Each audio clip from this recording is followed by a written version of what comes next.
intense sorrow. In John chapter 16, it says this in verse 22: "So you will also pass through a time of intense sorrow when I'm taken from you. But you will see me again, and then your hearts will burst with joy, with no one being able to take it from you." Verse 23: "For here is eternal truth. When that time comes, you won't need to ask me for anything, but instead you will go directly to the Father and ask him for anything you desire, and he will give it to you because of your relationship with me." Jesus talks about the reality of the cross, of the intense sorrow, of the suffering, the parting, the separation from his disciples, and then being reconciled to them, being reconnected to them in an incredible way through the resurrection, and their hearts bursting with joy. Sometimes life has those intensities, doesn't it? We were watching an amazing story, which I think many people in the UK might be aware of, about the Military Wives Choir. And the short story really about it is that this choir started up. I think the first one started up somewhere in Scotland, but the whole idea was taken on particularly onto a TV series, and they took hold of a group of women who were wives of military people, and they were down in Devon, and they got going with developing that choir. And a chap called Gareth Malone was involved, and as a result, the outcome was they ended up doing some incredible performances, and it started up as a charity, and lots of these choirs started up amongst military wives.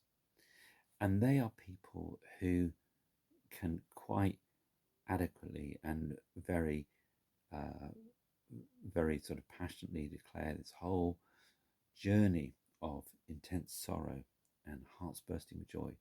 They are people who've experienced this incredible way every time that their husband or their partner goes off to fight abroad on a long secondment, where they're going off to Afghanistan or Iraq or some other situation. There's intense sorrow.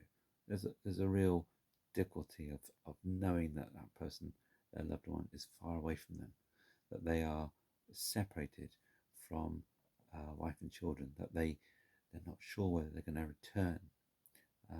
Lots of uncertainties. They're counting the days until they come back, and then there's great joy and tremendous happiness and a passionate embrace as they come back and return. And there's something very special about that, coming back together after a long time away with so many different dangers that the soldiers will face. And Jesus talks about that kind of intense sorrow and tremendous joy. And the joy that was set before him, not only the reality of reconciliation between man and God, but also this access to the Father, this access for us to be able to approach the Father directly, that we wouldn't just be people who were distant, but we would be close. We would be brought into that most holy place. We'd be brought into the place where God is, and be able to have that very direct communion with him and relationship with him, and know what it is, what Jesus taught his disciples to pray: Our Father, our Abba Father, which was a very intimate description, the daddy relationship between child and father. So that amazing, beautiful joy comes to us because of the cross, because of what Jesus did, and because of that intense sorrow of the cross, that separation, but that reconciliation, that powerful work that he did for us. So I pray today that we would enter into that joy. We may have the realities of sorrow in our life in lots of ways, but may we be reminded again of that joy that comes through the incredible work of Jesus, that brings us access and closeness and intimacy to our Father in heaven.